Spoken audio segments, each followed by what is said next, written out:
ചാലക്കുടിയിലെ അന്തർസംസ്ഥാന പാതയിൽ അപകടാവസ്ഥയിലായ പാലത്തിന്റെ കേടുപാടുകൾ തീർക്കുന്ന പ്രവൃത്തികൾ ഇനിയും ആരംഭിച്ചില്ല. പാലത്തിന്റെ അടിഭാഗത്തെ സംരക്ഷണ ഭിത്തി ഇളകിയ നിലയിലാണ്. ഭാരവാഹനങ്ങൾക്ക് ഇതുവഴിയുള്ള ഗതാഗതം നിരോധിച്ചിട്ടുണ്ട്. എന്നാൽ KSRTC സ്വകാര്യ ബസ്സുകൾ സർവീസ് നടത്തുന്നുണ്ട്.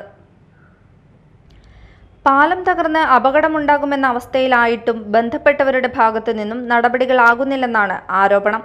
മലക്കപ്പാറ റോഡിൽ ആനക്കയത്തിനും അമ്പലപ്പാറയ്ക്കുമിടയിലുള്ള പാലമാണ് അപകടാവസ്ഥയിലായിരിക്കുന്നത്. ഇതേ തുടർന്ന് ഭാരവാഹനങ്ങൾക്ക് ഇതുവഴിയുള്ള ഗതാഗതം നിരോധിച്ചിട്ടുണ്ട്. എന്നാൽ KSRTC സ്വകാര്യ ബസ്സുകൾ സർവീസ് നടത്തുന്നുണ്ട്. പാലത്തിന്റെ അടിഭാഗത്തെ സംരക്ഷണ ഭിത്തി ഇളകിയ നിലയിലാണ്. നല്ലൊരു മഴ പെയ്താൽ മഴവെള്ളപ്പാച്ചിലിൽ പാലം ഇടിയാനുള്ള സാധ്യതയുണ്ട്.